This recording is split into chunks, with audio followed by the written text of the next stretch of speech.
allez un peu dans l'élan de la chanson. Ça veut dire que c'est un peu plus rapide que les déplacements que vous faites. Quand vous avez fini de chanter, vous arrêtez.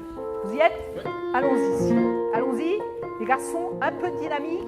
Et les filles aussi. Et au début, c'est que les garçons qui partent. Donc je le fais une fois et vous partez après. Ta ta ta ta tam, pam pam pam. À vous. Allons-y. Non.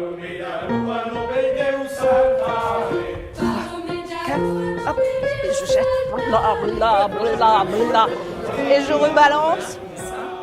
Gardez la conscience du dos, voilà, 2 tours. Voilà, ça. 2, beau, tchac, et on arrête, d'accord, on refait ça. C'est bien, Oh, tu poses bien le bassin avec la table, voilà. Et la jambe. Dans le milieu de théâtre, beaucoup de gens me demandaient de les aider pour la voix, pour chanter quand ils avaient des prestations vocales ou musicales à faire. Et donc, je me suis penchée particulièrement sur le problème de la voix pour les comédiens.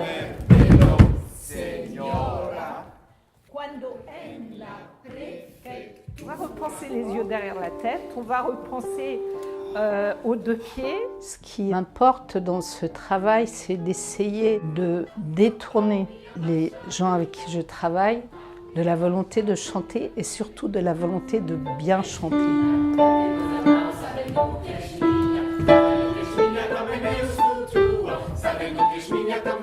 Ça veut dire du désir de faire ce qu'on pourrait appeler un beau son, ce qu'on pourrait imaginer être un beau son.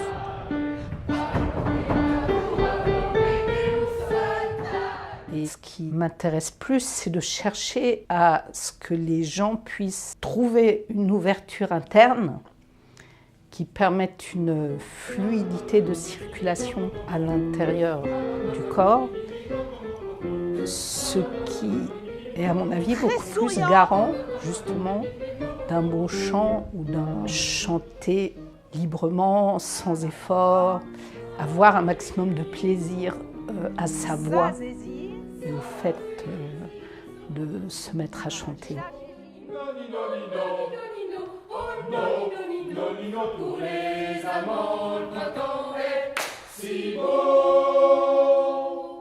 Voilà, ça c'est déjà un tout petit peu plus fin. Donc c'est dans ce sens-là qu'on ira. Ce qu'on va faire, avant de chanter, on fait toujours un travail physique qui va dans ce sens-là. Ça veut dire retourner dans une structure de base et chercher à ouvrir au maximum ses articulations, mettre en relation systématiquement les différentes parties du corps pour augmenter cette fluidité interne. Et après, lorsqu'on se met à chanter, avoir sa pensée occupée par soit des mises en relation des différentes parties du corps, soit des intentions de jeu qui mènent la personne à avoir des élans physiques spontanés, expressifs, qui emportent la voix avec eux. Écoutez bien, il y a là-bas un homme qui saigne. C'était les moustiques.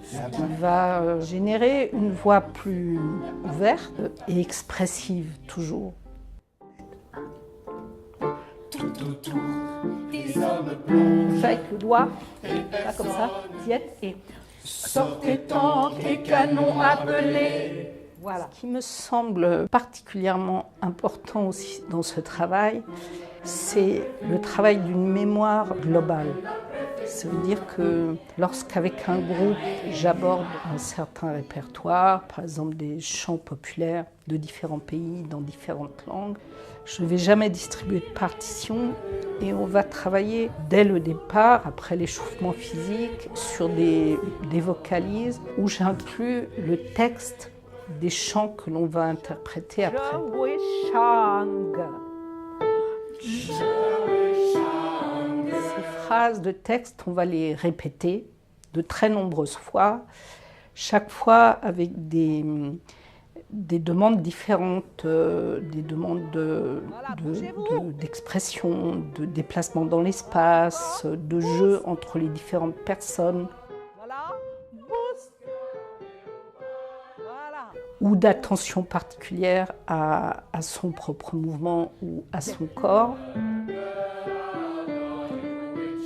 Voilà, ça c'est beaucoup mieux, sauf que j'ai toujours des garçons qui chantent en même temps que les filles. Si bien que la mémoire du texte et des chants se fera toujours de façon sensible, globale, incluant l'espace interne et l'espace externe.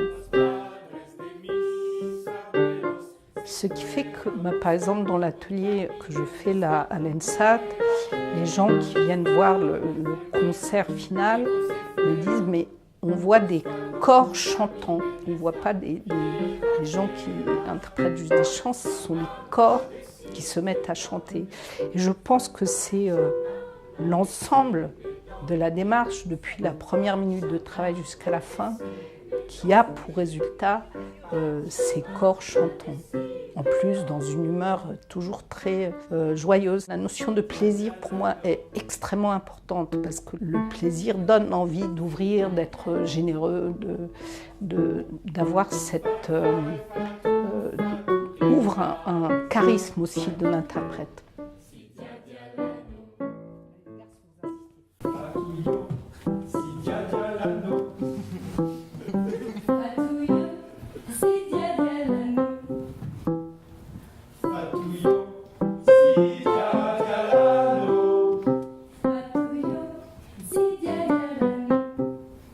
Ma formation de base, c'est la rythmique Jacques Dalcroze. Je suis musicienne à la base. La rythmique Jacques Dalcroze cherche à mettre systématiquement en relation la musique étudiée ou entendue avec une dynamique physique.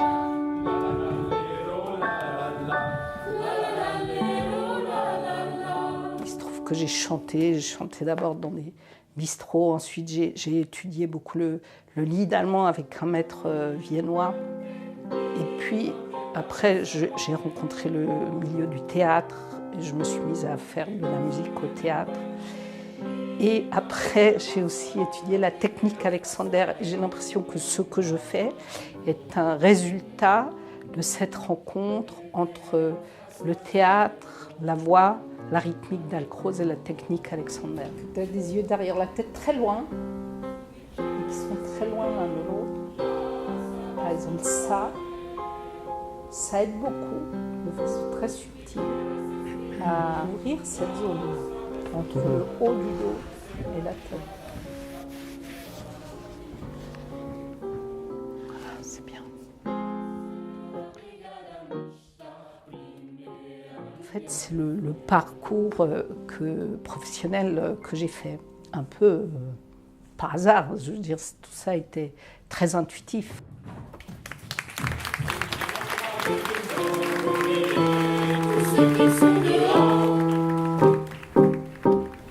Je vous entends dire jamais, ça ne changera. L'injustice en ce monde toujours durera. Mais on vous dit